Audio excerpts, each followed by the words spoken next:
cyst, a watery cyst, subarachnoid cyst, you can say, which is normal.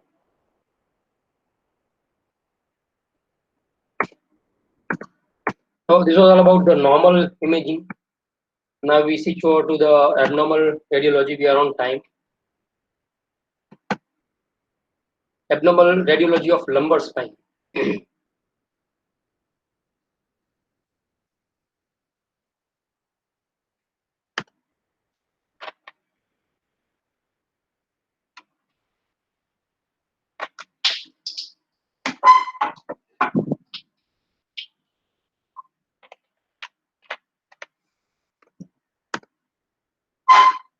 Now you see, this is the normal disc. The normal disc structure should be concave from behind, from posterior side, and this shows the cauda equina over here, and this is the facet joint on the side. Whereas you can see this one is not a concave; it is convex. So this can be considered as a disc bulge with no major compression. There is some foraminal stenosis on the side, but only from one image one cannot comment about a stenosis. So this is just to show you that how the disc bulge looks like, and more of the disc bulge are non-symptomatic.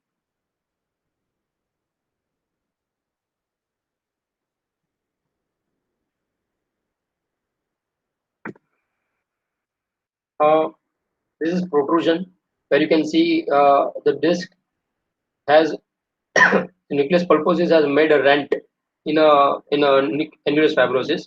It has come out. It is over here, but it is still contained in annulus pulposus, annulus fibrosis. So the disc prolapse has not happened completely. It is still intact with the parent disc. So this can be considered as a protrusion, whereas this was disc bulge, and this is a protrusion where it doesn't go out of the disc. It's still in contact with disc, and it is in contained material yet. This is a classic example of extrusion, where the disc material has gone out of from here to here. You can see the material outside. So this is disc extrusion, and the disc protrusion, like extrusion, has happened on the left side of L5S1 disc on the left foramina. So this is going to be a significant painful, because if it's foraminal or lateral, this is you can call it as a maybe paracentral disc prolapse, which can compress the nerve root of foramina, which can increase the significant pain. This is sequestration, where the disc has fragment has been separated from the parent disc. This image doesn't show, but then this image shows there is a separation from the disc. But again, ideally, you cannot say this is a sequestered disc, because you should be having multiple images to have a 3D image combined together, because it shows here it is intact. But here you can say this is how it looks, that the sequestered disc, separated disc from the parent disc. So we showed bulge, protrusion, extrusion, and sequestration of the disc. So this is how the MRI can be, seen. Now again, this is descending aorta. One can see over here. This is descending aorta.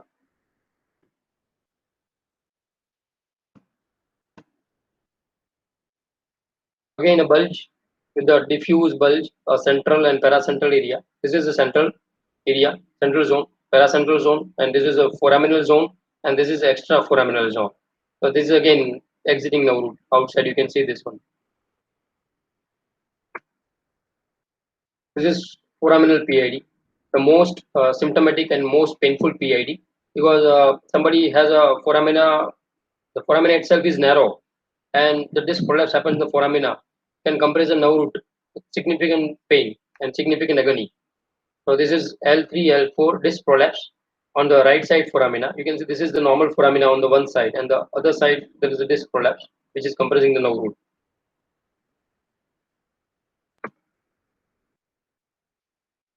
Again, you can see this one is normal disc. You can see the psoas muscle on the sides. This is normal foramina both the sides, cauda equina over here. But you can see this is normal nerve root going out, exiting out. But you can see the bulge over here. So this is extra foraminal, outside the foramina.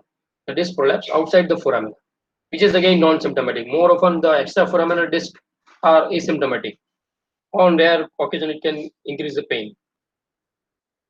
Somebody who has extrusion or sequestration like this or like this are more likely to get normal within 2 months or maybe 3 months by natural course, without we doing anything, without we interfering anything. So, we may take a credit that I give this manipulation, or I give diathermy, or I give this one, and the patient got relief, or the disc disappeared. It is not that. 90% of the patient, the research says that every disease has a natural history. Like, Shardi, somebody has a cold, have natural history of healing in 7 days, whether you take medicine or not. More often, it resolves by itself. The same way, the disc resolves by itself within 2 months or 3 months by itself. And the extrusion and sequestration has a very good prognosis compared to the protrusion and bulge.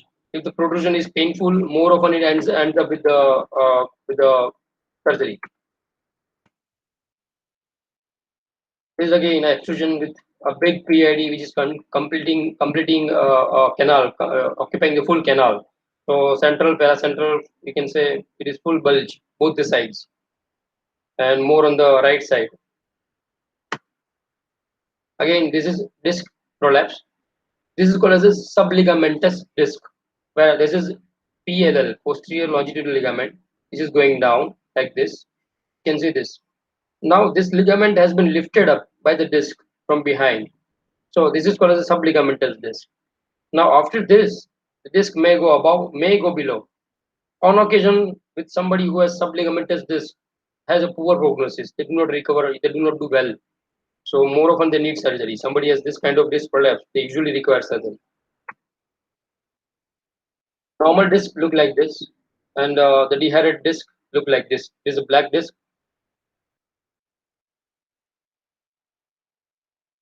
What else I can show you over here is there is a conus medullaris. The cord has an end, which is called as conus medullaris, which contains all sacral segments and lumbar segments, end of the lumbar segments. And from there, the cauda equina, like this, the roots goes down. So this is conus medullaris. It has to end at L1, L2. No, if it is L1, L2, or maybe D12, L1, this is a little high lying cord, you can say. Now this is again a disc prolapse, which has a lateral foraminal extrusion, which has pain. Patient will be having pain on the left side, L5S1. This is normal foramina, and this is a compressive area where the nerve compression is happening. So this is again extrusion of the left side, L5S1 disc. Where you can see this is normal facet joint. This is facet joint, which is normal with a good hydrated area, and this is ligamentum flavum, V shape. This is disc, and this is body. Still, it shows this part because the disc is extruding and going upside. If the cut is taken from here, you can see the vertebral body in the front, and you can see the part of the disc migrated upward on the back side. So this is again extruded disc on the left side with migration upward.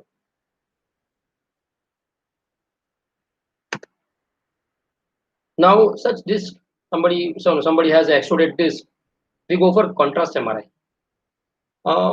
It says that when somebody has disc extrusion and the contrast MRI is done with the dye injected in the body, in the veins, in the arteries, and it goes to the area of neovascularization. So if the healing is taking place at the disc, it will show the bright area over here. You can see this bright area over here, this bright halo. So if this bright area is seen in place of the disc is getting a good new vascularization. So there are good chances of the disc to get resolved. So somebody who has a pain since 2 months or 3 months, but they do not want to go for surgery and they just want to confirm whether the disc will resolve or not. So one can go in that period for this contrast MRI. Contrast MRI again costs around 10,000. So it is again costly imaging. So one should not go immediately or all the time. This is a terminology, neovascularization. So new kind of vascularization of the disc around the disc. This is called a Bartolotti syndrome, where this is the normal X-ray on the left side and this is the abnormal X-ray on the right side. Where you can see alignment, the spinous processes are okay, everything is all aligned, well aligned. You can see these are the facet joints on the sides are again normal. The same way here also, the spinous processes are also okay. The facet joints are here. You can see this is the facet joint. This is the facet joint again. This is normal on both the sides. And these are the pedicle, both the sides. So there is all pedicle present. There are all spinous processes are present. There are all transverse processes are present. But here you can see this is the transverse process of L5 on the right side because it is right side, and here the transverse process of the left side. The left side transverse process is getting attached with the SI joint sacral of the other side. So this is called as a Bartolotti syndrome, where this gets fused and inflamed over here and can be painful. So what happens with this, abnormal biomechanics happens where this facet joint is immobilized because of this is the stagnant and this is a fixed area, and this facet joint gets more mobilized because it is free area. So more often the patient comes with the opposite side pain.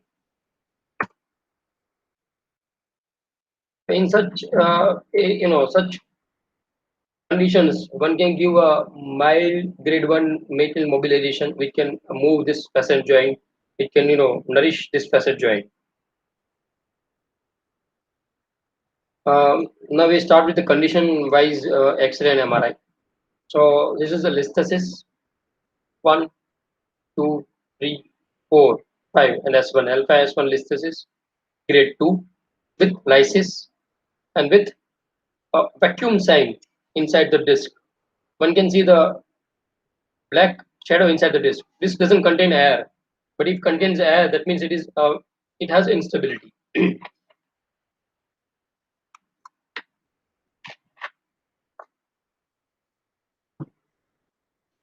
You can see this is a normal alignment over here. This is normal. Again, this is also normal, but you can see the cut over here. So that is a part of lysis and lytic listhesis grade 2 with instability. Instability can be of three types. One can be a sliding, one can be a rotatory, and one can be a sliding with rotatory combination. Here it is more of a rotatory because you can see this end plate to this end plate there is angulation, but whereas you can see this end plate and this end plate completely get reversed on extension. Now this is a type of listhesis, degenerative listhesis, where you can see the disc has been degenerated completely and which has led to a degeneration and listhesis. 5, 4, 3, L3, L4, L5, L4, L5. Now terminology listhesis itself, it says slipping of above vertebra on a below. So it is never a single vertebra. You cannot say that L5 is moving backward on L4. It is usually always L4 is moving on L5. L3 is moving on L4. So if you say L3 doesn't move on L4, it is on the same line. But L4 is moving on L5. So L4 is moving anteriorly on L5. So this is called as L4, L5 anterolisthesis because the above vertebra slips anteriorly. If you read the definition, it is flipping of above vertebra on a below vertebra. So according to that, you have to decide the direction. So such definition doesn't need to be proven. There are a few people who says, why don't you say this is L5 retrolisthesis on L4? It is never L5 on L4. It is always L4 on L5. So L4 L5 anterolisthesis and L5 S1 retrolisthesis. You can see this one L5 is going behind from S1. So this is L5 S1 retrolisthesis. So probably I hope I'm clear. You just follow the definition because it is a definition. Why the one has to be 1 plus 1 has to be 2? It proven that 1 plus 1 has to be 2. So again, this is listhesis.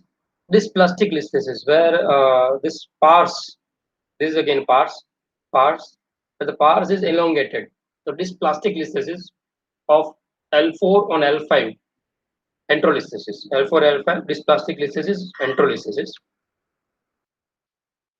This is called as iatrogenic listhesis. During the surgery, on occasion, what happens? One can damage the facet, which leads to instability. Now we can see this is a spinous process. This is a spinous process. You can see the half of the spinous process. There is no full, it should be like a droplet, like a tear drop, but it is just shown as a half drop. The below half is not there. You can see the window over here. So there is a window over here which shows the laminectomy. So lamina with the spinous process has been removed. So this is laminectomy done. During the laminectomy, on occasion, somebody can damage the facet joint and it leads to listhesis. So alpha S1 grade 1 listhesis. So iatrogenic listhesis. This was example of iatrogenic listhesis. Now grades of listhesis. So this is a grade 1 listhesis where the above vertebra on below slips 25% of the full length of below. So this is grade 1 listhesis. So you can say this is lithic listhesis with grade 2, 25 to 50%. About more than 50% is usually grade 3. More than 75% is grade 4. You can say this is listhesis and plate over here, and more than 75% listhesis is happening over here. And a complete listhesis with subluxation is called as spondyloptosis, grade 5 listhesis. This is how it happens. If it is 100% listhesis, it is spondyloptosis. Spondyloptosis is a congenital condition. It gradually develops after the middle age, during the age of puberty, or during the full growth happens. Now again, this is listhesis.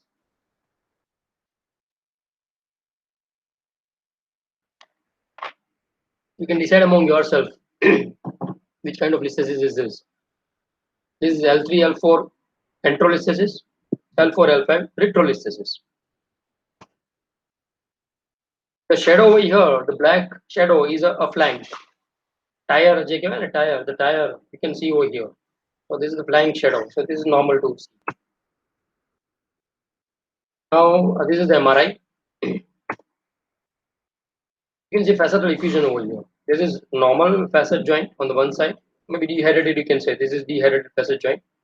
This is degenerated facet joint, completely black. Over here also, this black facet joint, completely degenerated. Where you can see this fluid, a significant fluid inside the facet joint. So like a knee effusion happens. This is a facetal effusion, which can reduce the canal diameter and which can cause the stenosis. So here the stenosis is because of two things. One is the disc anteriorly because it is bulged, and the facet joint posteriorly. So it is also subluxating, or maybe you can say there's facetal effusion. So that is why there is a stenosis. Now this is the CT scan of the same patient, and CT scan usually seen same on the same side. So this is on the right side, facetal effusion. Here also it is on the right side facetal effusion, L4, L5, right side facetal effusion. Okay. So here the facet joint is quite good, normal with the good and facet end plate, facetal end plate, facetal disc. And here the disc and end plates are completely eroded and damaged. So you can see this is the CT scan of the same patient with facetal OA. So again, there is another patient with the facetal effusion inside the facet joint. You can see the good amount of fluid inside the facet, which shows instability, which can be considered as instability. But the thing to be seen here is a facetal cyst.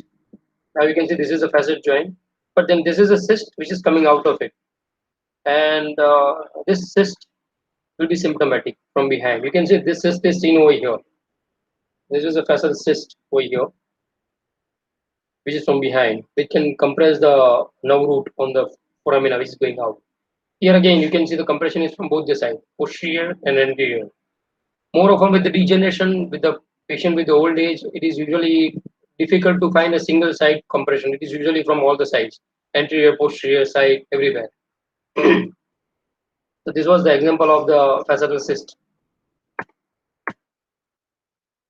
Now, if it would have been interactive session, I would have asked to diagnose this X-ray.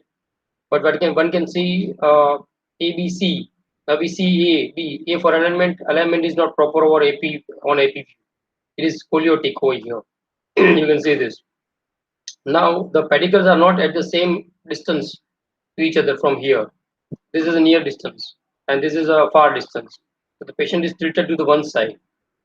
Second thing is B. You can see this is bone quality, which is normal bone quality. It has to be a square vertebra over here. The same it is square vertebra over here, but then at the below, at the lower end plate, it is not square. The area which is destructed, damaged, which shows the area which is eaten away, it doesn't show there. If it is fracture, then the area will not be a destruct. No, you can say eroded. You will not see the destruction. You can see the fragments all around. You can see the complete vertebral body with fragments on the sides. But then if it is infection, you can see this kind of scalloping, a kind of eating of the bone. So this is T1 because the CSF is seen black over here. So this is T1 where you can see the vertebral body is black here. Normally the vertebral body should be like this on T1, but this is abnormal T1. So this is water inside the vertebral body. So water inside the vertebral body means inflammation, or edema. This is T2 again. So as I said, T2 is more often, it is not all the time informative in such cases of infection. So you cannot see the properly, you can see this is bright area. It can be water, it can be fat, because you can see the bright area over here also. But now you see this one, this is fat suppress image where the fats are suppressed. This is coronal cut from the front, and this is a pouch of psoas abscess. You can see here. So this is Cox spine.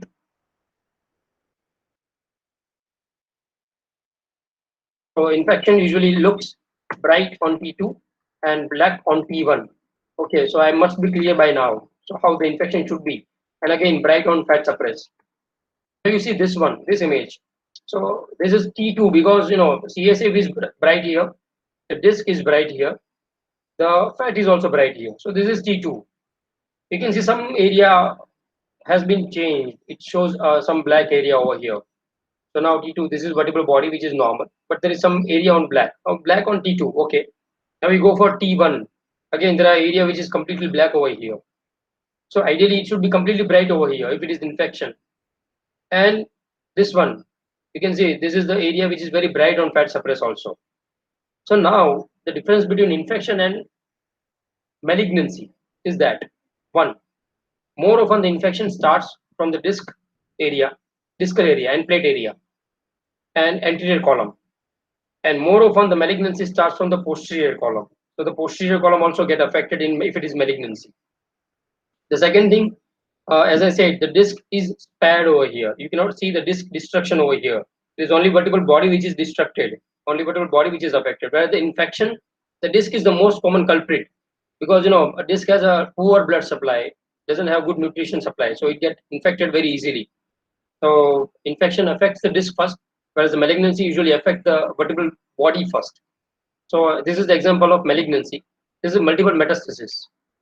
Now you can see the difference between the infection and this is infection and this is malignancy, where you can see the posterior area is also affected on this image of malignancy or neoplasm, whereas the posterior area is spared over here. The infection has started from the disc area. Disc is completely destructed, whereas the body is completely destructed, but the disc is completely spared. So this is how you can differentiate between infection and malignancy. Now you can see this is normal MRI with psoas muscle around, with a good facet joint, with the quad equina inside, ligament of flavum with V shape. But you can see here, this is a psoas muscle which contains a bright area. On the other side, the psoas is normal, whereas this is containing abscess. So this is fat suppress image where the psoas abscess can be seen very nicely over here. You can see this is a pouch throughout the psoas muscle. So this is an example of psoas muscle, how it looks on MRI. This is another example of MRI.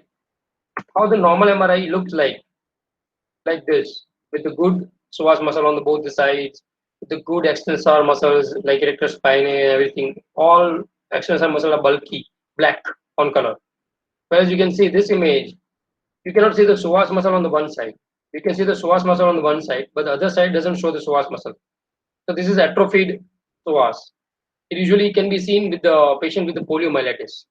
Somebody has a poliomyelitis will be having atrophy of the hip flexion or of the iliopsoas of the one side. Can be seen like this. So this is normal MRI, and you can see this is abnormal MRI, the absence of psoas. You can see some good muscle over here, but you cannot see the good muscle over here on the extensor also. So there are extensor muscle atrophy also happening on the one side. So you can treat such patients with evidence that there is a muscle atrophy on the one side. So you need to go for exercises and specifically train on the other side. Now, this is normal MRI. You can see a good canal with good CSF inside, with the discs well hydrated, with the Cauda equina going down.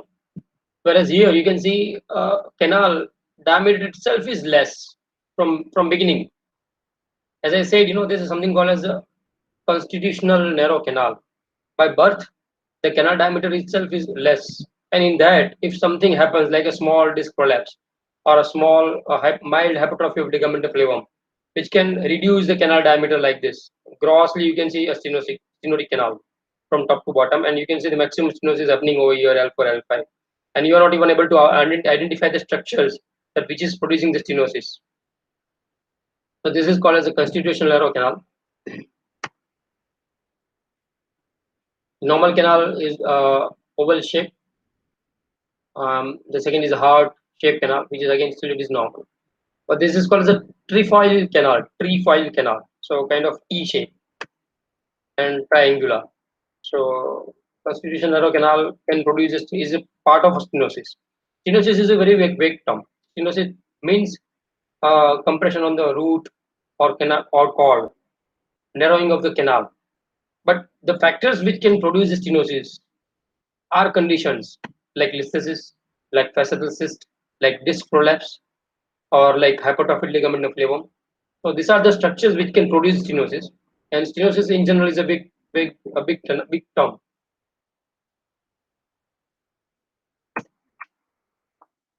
Now we see the part of types of stenosis.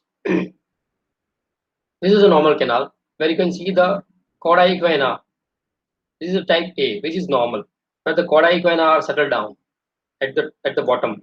Because when you lie down, when the patient lie down supine on MRI, the cauda equina are tended to settle down, and you can see the CSF above. Now, this is cauda equina, grade B. You can see the cauda equina all around. The cauda equina cannot be differentiated. Still, there are space between the cauda equina, but still there are all around, spread everywhere. And you can see dura mater here. This is the dura mater, and this bright area is epidural fat, which can be seen. Again, grade C, where you cannot see the cauda equina differentiated with each other. It is all together, clumped now root together. They're clumped together, but still you can see epidural fat over here. This is epidural fat, which can be seen here. With grade D means there is no cauda equina seen or differentiated from each other. There is no epidural fat can be seen. It is completely black or zero canal. We call it as a zero canal. So grade A and grade B can be treated conservatively very nicely. But grade C and grade D, where grade C can be tried with conservative treatment, but more often they ended up with the surgical treatment because it is a degenerative kind of stenosis. Whereas grade D always needs surgery. If somebody comes with you with the MRI with the grade D canal stenosis, you should not try to give a physiotherapy. It may occasionally help for maybe few days or few months, but again at the end, usually go for the surgery. And grade D stenosis can lead to cauda equina syndrome, that is affection of the bladder and bowel.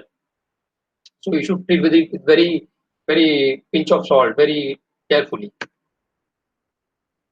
So as I say, this is grade A. It has again subtypes A1, 2, 3, 4.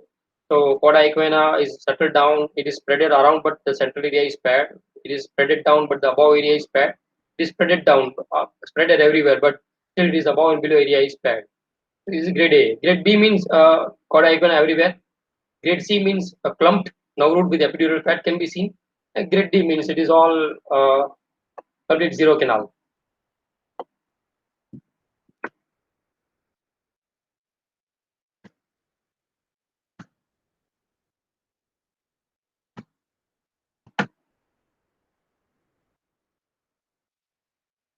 So here, this is again spinal X-ray, which shows this is normal on flexion, and this is extension X-ray, which shows the air inside the disc. It is called as the Knudsen sign. It is a sign of instability. Somebody has a disc, somebody has a vacuum inside the disc. It shows that disc is dehydrated because there is no water inside. So it has a vacuum inside the disc, and it is called as a Knudsen sign. It is usually sign of instability. Now you see this MRI. So this is a coronal cut where you can see bright area over here. So coronal cut with the fat suppress. This is a fat suppress image. where you cannot see the fat anywhere. You can see only water everywhere. So this is a CSF which can be seen nicely. This is a kidney which can be seen nicely, and this is a bright area. So fat suppressed showing a bright area means there is a edema or infection. Our next image. This is T1. If it is bright area is water, it should be black on this. So it is again black over here. So it is pakka. It is water now. But if it is water, it has to be bright on this. So if it is fluid, it has to be bright on this. So again, it is black over here. So black, black, bright. It is not matching with our thinking or our strategy, which we decided that even black होવું જોઈએ, T2 માં bright होવું જોઈએ, and the fat suppressed should be having suppressed fat. Now in this case, what should be considered it as a modic changes? It is a type of degeneration. It happens. Modic changes are of three types. One can see this end plate are bright in T2 and black on T1. So it looked like infection because infection is always bright on T2 and black on T1. But if it is infection, patient will be having significant pain, which even modic changes can have. But it has to have ESR or CRP or WBC counts. So now in this case, one needs blood reports. And second thing can be seen is spasm. If somebody has a real spasm, a night pain are the signs and symptoms of infection. So, as I said, CRC, clinico-radiological correlation. One seeing this MRI, one will certainly say it is infection. But when you see the patient, you will be able to differentiate between the patient the symptoms and MRI findings, and you can say it is modic changes. So this is the only way to differentiate modic changes from the infection. And for us and somebody who is just learning phase, who is reading this MRI, it is usually challenge to differentiate modic changes from infection. So before stating it as an infection, one should always go for either blood report or go for clinical evaluation. And the third thing can be done is if it is infection, it should have some abscess collection around or pouches of abscess can be seen. So that is again another thing to be seen on uh, MRI. The third thing which can be of help is X-ray in such modic changes. Modic changes will show erosion on X-ray, whereas if it is infection, it shows destruction, as I showed in that X-ray. The vertebral body was completely destructed. So this is how we can differentiate from modic changes part type 1 from the uh, infection. Now what we saw was this one, modic changes 3. Now modic changes 2 has again a bright end plates. You can see this area which is bright here in T1 also. So these are bright, and again these are also bright. So these are again modic changes type 2, which is bright on both images. Because if it is infection, it has to be black on T1, but there is no black on T1. It is bright on both places. So you can consider this as a fat because fatty infiltration will be seen bright on both places. So this is again modic changes, bright on both area. This is again a stage of these are the stages of degeneration. Degeneration start like this with modic changes 1, then 2, and then permanent black. So this is again as we saw on this image, black on P1 and black on P2 also. Both are black. So this is modic changes 3. So this is again a grid of degeneration. This is stress MRI. Normal MRI, where we went for normal MRI, this was the facet joint with the effusion can be seen over here. And canal diameter was also good. You cannot see any block over here. This is myelogram. Myelogram can show only a cord. So this is why it's called as myelogram. So there is no block on myelogram. But whereas you can see this one, the diameter is reduced than this one with the stress MRI. This is a stress MRI image. This is a normal MRI image. So you can see the block over here. So when go for stress MRI, we found this block, and the facetal effusion is gone over here because it is compressed. So the area will be compressed more, and the facetal effusion is disappeared.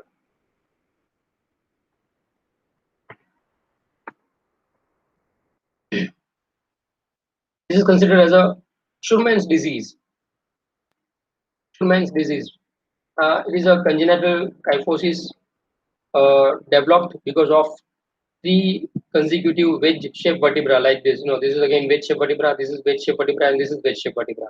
somebody will be having a steep kyphosis over here. You can see this is a steep kyphosis here, and for this only we can treat that. So with exercises and extension strengthening, interscapular strengthening, one can develop this, or one can reduce this kyphosis. Now this X-ray, you can see the pattern. This is a normal X-ray. You can see this is a normal bone quality. ABC, again I said, go for ABC. So this is alignment which is normal. Bone quality is normal here. Whereas you can see the bone quality are bright on ends, and you can see the black within. That is osteoporotic area, we can say. And this is again disc. So bright black, bright black, bright black. So kind of my T-shirt. So this is called the Rajah-Jersey syndrome. Somebody has a kidney disease, somebody has a renal dysfunction, would be having such X-rays. So if you find such X-rays, you can pinpoint on kidney disease, or you can have a renal function test done. Abnormal bone metabolism lead to such kind of images on X-ray. Now this X-ray again has a, you can see this is normal X-ray. I have kept a normal X-ray to compare with it. So this is normal X-ray with the good bone quality, you can see, and there is lines ABC, alignment is good over here.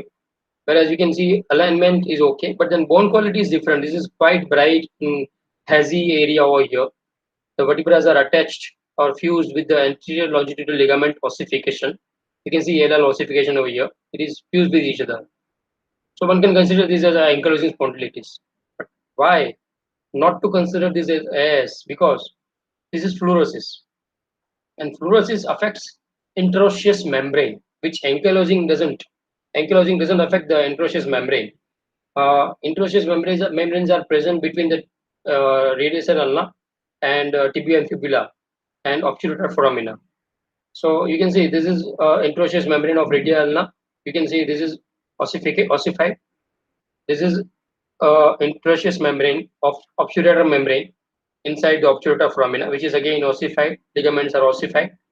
Whereas this is obturator foramina, which is very good, which is clear and normal. So this is fluorosis, and fluorosis X-rays can be seen like this. Just put in your brain that this is how the fluorosis X-rays look like: bright, with fused, and with the interosseous membrane affected. Now you see this MRI image. It has mentioned that suggests a possibility of multicentric low-grade infection. So one can find this as an infection over here. You know. So we call ankylosing spondylitis as a cheater. More of an MRI shows infection, which turns out to be ankylosing spondylitis on X-rays. You can see this is a SI joint which is fused completely, and you can see the bamboo spine also. So this is a patient with ankylosing spondylitis, and the MRI of the patient shows like infection. And on occasion, it happens also that somebody puts them on AKT or anti-cox treatment or kind of that treatment. So always see for SI joint over here. SI joint is like this, and you can see this area also. This is also SI joint. This is also SI joint. This is also SI joint. It is completely fused over here. So this is AS, ankylosing spondylitis. Again, anterior longitudinal ligament ossification can be seen over here, which is fused with each other. So this is called as dish because it doesn't show the SI joint affected over here. It is again, it is spared SI joint, nor the obturator phenomena is affected over here. The bone quality is as good as the normal X-ray. Doesn't show that bright, that hazy. There are few brightness seen over here because of the overlapping of ALL with the vertebral body. But then lateral X-ray, you can see this is normal intensity of the X-ray. So this is called as a dish. Diffuse, idiopathic, skeletal, hyperosteosis. Diffuse means all over the body. Idiopathic means there is no reason for that. Skeletal is a bone, and hyperosteosis means ossification, which can be seen very highly. And again, the second thing to be differentiated from the ankylosing dish is that AS will be having anterior longitudinal ligament ossified with this thickness, whereas if it is dish, more often it is like this thickness. It has very rigid and very big thickened ALL. You can see this is a facet joint on MRI. This is MRI again, and this is the facet joint on the right side, which is normal, whereas the facet joint on the left side is dehydrated, degenerated, but the alignment is also changed. Normally, the facetal alignment starts from cervical spine, which is more of a horizontal area, and that is why the rotation is more on cervical spine, because 50% of rotation happens at C1, C2, and the rest of the rotation happens at the lower cervical and spine. So, because of the horizontal facet, they have good rotation. Because of the coronal facet, the thoracic spine has a side bending, but because of the rib cage, it reduces. Whereas the lumbar has a facet which is quite in a sagittal plane, not completely sagittal, but quite in a sagittal plane with some obliquity. So you can say this is a normal facet joint, which is sagittal area, whereas this is completely sagittalization of the facet L4, L5. So this can be considered as a mal-aligned facet. Such facet joints can produce symptoms of pain, which can be reduced with the flexion exercises or maybe a local ultrasound or kind of some mobilization techniques. And on occasion, if it doesn't work, then we go for a root block. And at the end, if it still doesn't work, then we just remove the facet and we just fuse that segment.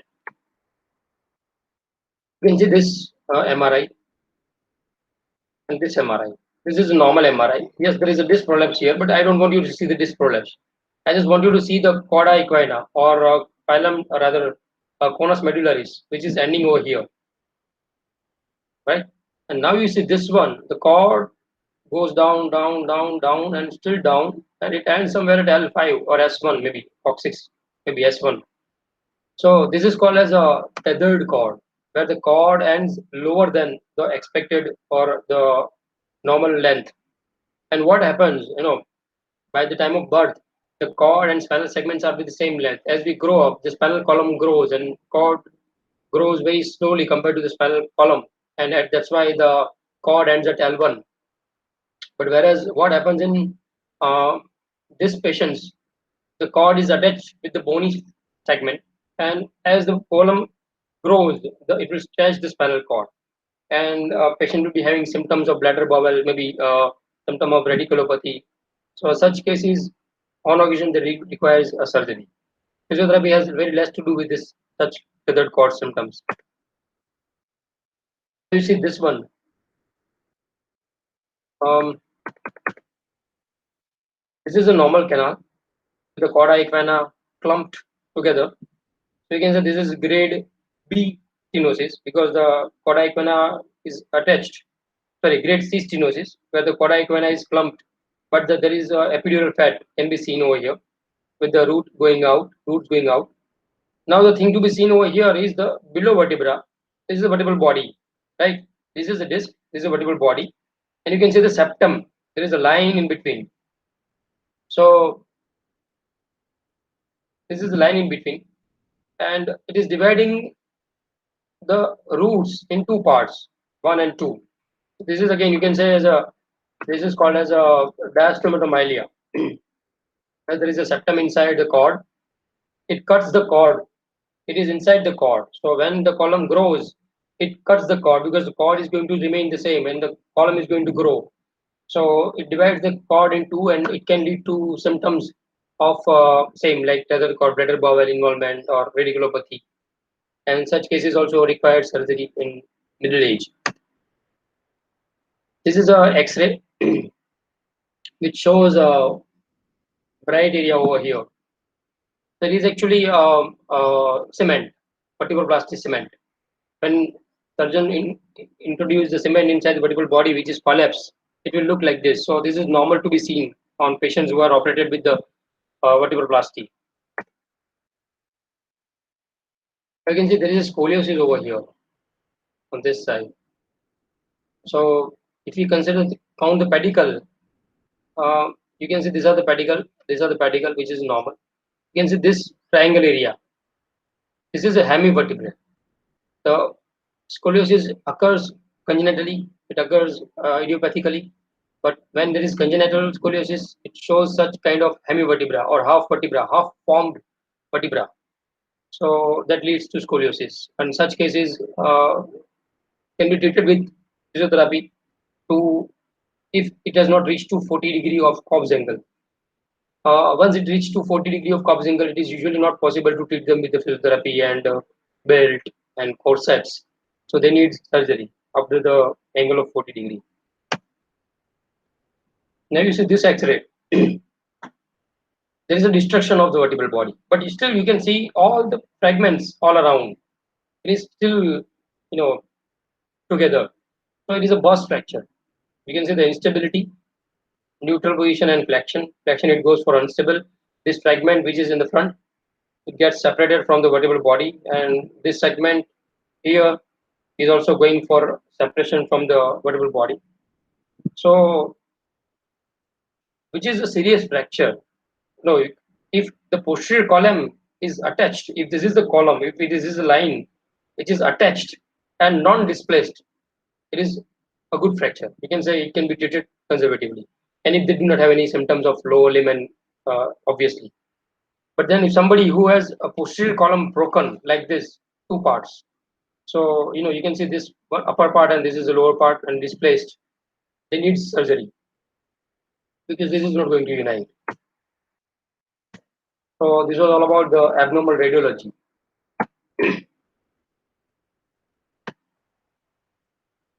of lumbar spine. Now I'll take another 15 minutes to finish with the cervical and dorsal imaging radiology. Now this is the image of cervical instability. You can see listhesis of C3 over C4, C3, C4 enterolisthesis. Cervical spine, usually we do not use the word listhesis. We use word subluxation. We say like C3, C4 anterior subluxation of the vertebral body, and which settles down a little on extension. This one again, the image of C1, C2 subluxation. You can see the marked in yellow on left side is C2.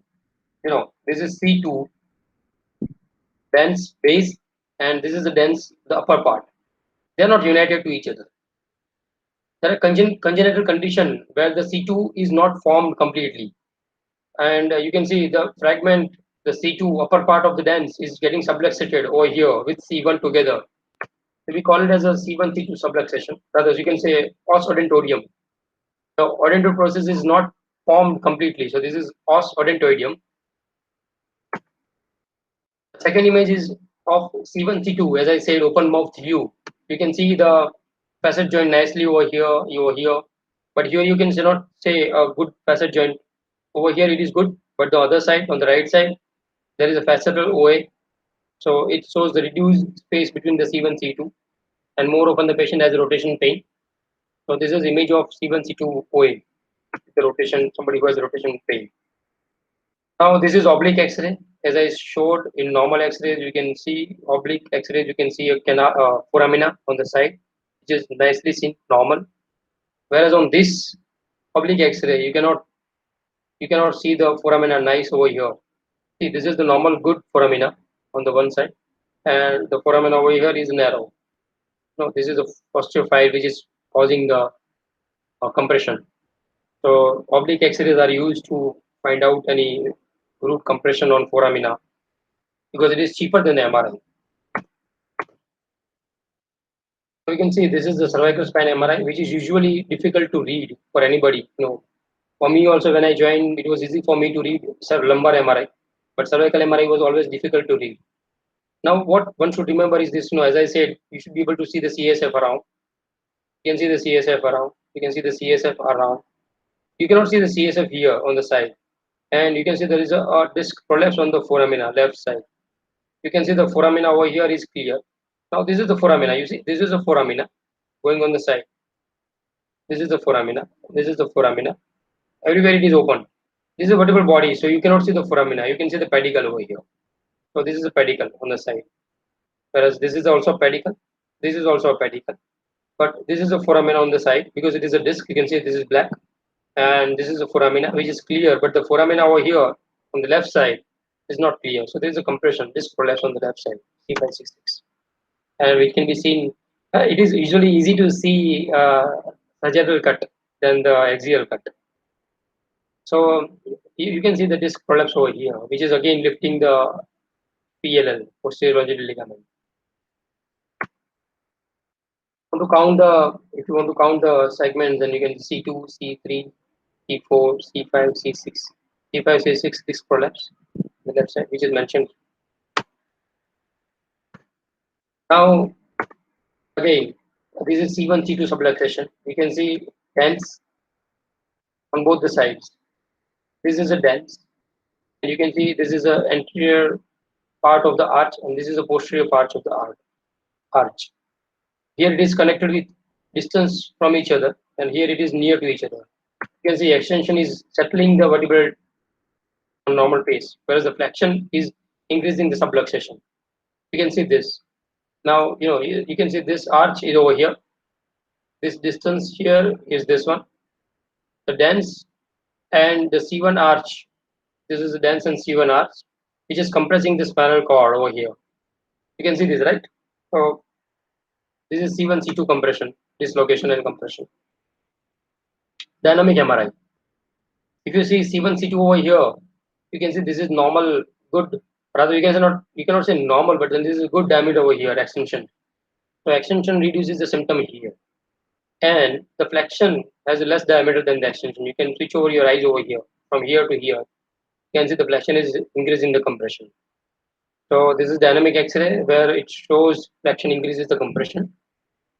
You can see the block vertebra here, D1, D2. There is no disc in between, a small rudimentary disc, just for the sake of it name. This is dumbbell shaped vertebra, and more often is again non-symptomatic.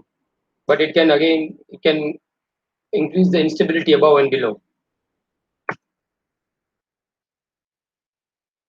This is called as ACM, Arnold-Chiari malformation. Normally, what happens, this is a occipital area which cups the cerebellum. Whereas in this cases, cerebellum herniates down more than 5 millimeter. More than 5 millimeter. So if it is more than 5 millimeter, you can consider this as a cerebellar herniation. And cerebellum herniation leads to blockage of CSF flow, CSF circulation, which make a rent inside the cord, and it goes inside and produces syrinx. So CSF of the fluid inside the cord, which is called as syrinx. So this is called as a Arnold-Chiari malformation with syrinx inside the cord. And they usually have symptom of cervical myelopathy, like spastic upper limb, spastic lower limb, like that. Are all human symptoms. Now this one shows the fracture of D11, a wedging of D11. Rest of the vertebrae are normal, with lysis of L5 S1. This one, you can see this area is very clearly seen here. So this is the lysis of L5 S1. This is again fracture, but one cannot say this is wedging because it is 3-column injury. Wedging is normally 1-column injury. The anterior column is broken and wedge shape. Whereas you can see the pedicle alignment. Now you see the spinous process alignment is normal over here. This is all normal. But the pedicle here and here, here and here are okay. Here and here are okay. But here and here, there is a distance between this pedicle. Now you can see there is a cut through the posterior arch. You can see the column has been broken completely. So this is 3-column injury. And such injuries needs surgery. Whereas the only wedging can be treated very well with the conservative treatment. And on MRI, you can see the posterior structures getting edema. This is a split fracture of cervical. You can see the vertebra normally are compressed or wedge shape, but here it is split into anterior and posterior part. This is a tumor, SOL. We call it as a space occupying lesion, SOL. So such tumor can compress the nerve root or cord, and that can produce the symptoms according to where it happens actually. And this is again the case of metastasis, where you can see the T1 is black, fat suppress is bright, T2 is also black. So not matching, T1 has to be black, T2 has to be bright, and fat surface has to be bright. So you can see the multiple places. It is affecting normally only the vertebral bodies. You can see one, two, this one, this area, this area. This is not affecting the disc. Disc is spared. So again, this is image of multiple metastasis. But as I said, this was the patient with the wrist drop, and somebody diagnosed as C5, C6 PID because there was a nerve root compression. That's what they felt. But the MRI was clear. There was no compression on MRI. It was mentioned suggestive of posterior right paracentral herniation of C5, C6 interval disc with compression over the ventral aspect of the cervical dura thicca and right exiting nerve root. But there was on MRI there was no compression seen because all the roots foraminals are normal. When we went for EMG-NCV diagnosed as radial nerve palsy. So as I said, always it has to match with your history and examination. So this is clinical radiological correlation. As a physiotherapist, we can do multiple things. I am working as a chief physiotherapist with my team of 13, and we are managing indoor and outdoor patients. Neuromonitorist, I work as a neuromonitoring also. I do the neuromonitoring. That is another a new field for physiotherapists. Nowadays, there are 4 or 5 physiotherapists in Ahmedabad who are practicing or who are helping the surgeon in surgery room OT. We work as a live EMG.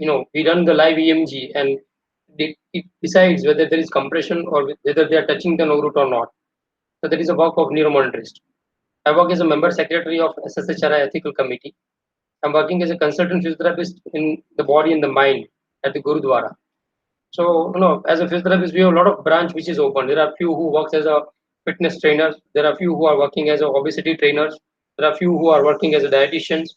So, there is a benefit of our branch. Thank you very much. And this is my number. You can have it, and you can WhatsApp me if you have any queries. I can answer with that. Thank you.